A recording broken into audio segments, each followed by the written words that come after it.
Il y a ce moment, juste avant que les yeux ne s'ouvrent vraiment, où tout est encore possible.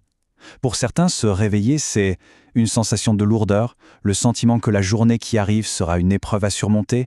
Mais il y a une autre façon de voir les choses, une autre façon de commencer sa journée.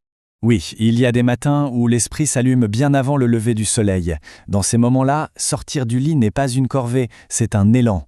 Ce sentiment d'être parfaitement à sa place, de glisser avec le courant plutôt que de lutter contre, eh bien ça porte un nom. Au Japon, dans l'archipel d'Okinawa, on appelle ça l'ikigai. Attention, ce n'est pas une de ces méthodes de productivité à la mode, non, ce serait comme réduire l'océan à une simple goutte d'eau. L'ikigai, c'est beaucoup plus profond. C'est une véritable philosophie, une quête pour trouver le centre de gravité de son âme. Pour bien comprendre, il faut voyager un peu.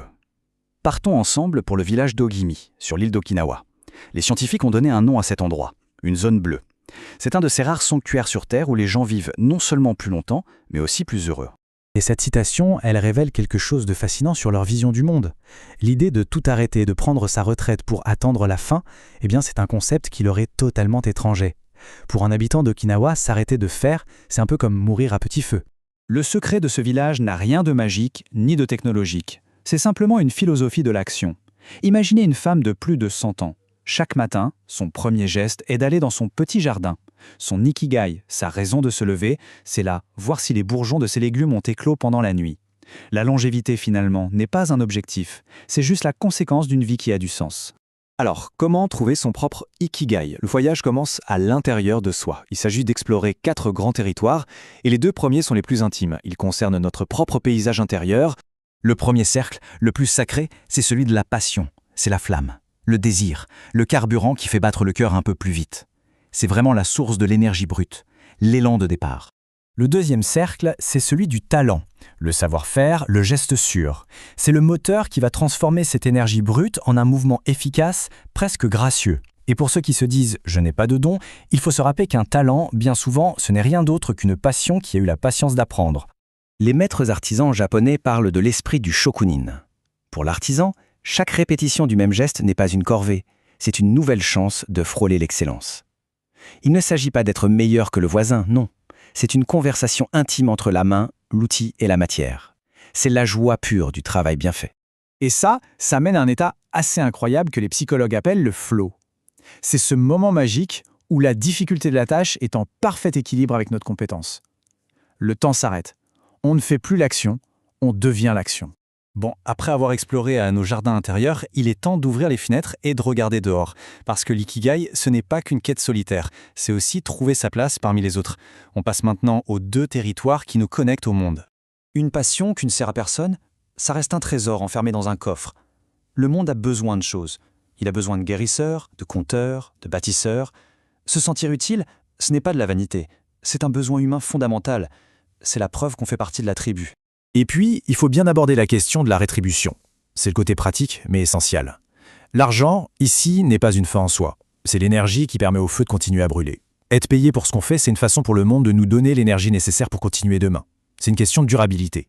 Et c'est là que la notion d'équilibre devient cruciale. Si on répond aux besoins du monde avec passion, mais sans aucune rétribution, on devient une sorte de missionnaire, généreux, mais complètement épuisé. À l'inverse, si on est bien payé pour une tâche qui n'a aucun sens pour nous, on ressent ce vide terrible de la cage dorée. On est confortable, mais on s'ennuie à mourir. On arrive maintenant au cœur du sujet. Le point de convergence, là où ces 4 grands fleuves, ce qu'on aime, ce pourquoi on est doué, ce dont le monde a besoin et ce pourquoi on peut être payé, se rejoignent pour former un courant unique et puissant. Mais attention, il y a une illusion dont il faut se méfier, croire que l'ikigai doit être une mission grandiose, quelque chose qui va changer le monde. En fait, cette quête de grandeur peut nous rendre aveugles à la beauté des choses simples, là où le sens se cache le plus souvent. L'écrivain Ken Mogi parle de l'importance des plaisirs minuscules, ce qu'il appelle le micro-ikigai. Le sens de la vie se niche souvent dans des moments très simples. La raison de se lever peut se trouver tout entière dans la préparation parfaite d'un thé, dans le silence d'une promenade matinale avec son chien, ou même dans un sourire sincère offert à un inconnu. Il faut aussi garder à l'esprit que cet équilibre est vivant. L'ikigai, ça respire, ça évolue. Ce qui nous faisait vibrer à 20 ans n'est pas forcément ce qui nous apaisera à 50. L'important, ce n'est pas de fixer un cap une bonne fois pour toutes, mais plutôt d'apprendre à ajuster les voiles, avec attention, chaque jour. L'attente de la perfection est un piège. Souvent, il ne s'agit pas d'être parfait. Il s'agit simplement de participer, d'être là, d'être présent au monde, avec ses forces et ses failles. En fin de compte, trouver son ikigai, c'est simplement refuser de vivre en pilote automatique. C'est refuser de laisser les jours nous filer entre les doigts. C'est prendre la décision, chaque matin, de participer à la grande danse de l'univers, chacun à sa propre échelle. Qu'on soit celui qui plante un arbre, qui écrit un poème, ou qui écoute simplement un ami. Il n'y a pas à avoir peur d'occuper sa place, même si elle semble discrète. Il faut juste prendre soin de sa petite flamme intérieure, parce que c'est elle qui éclaire le chemin.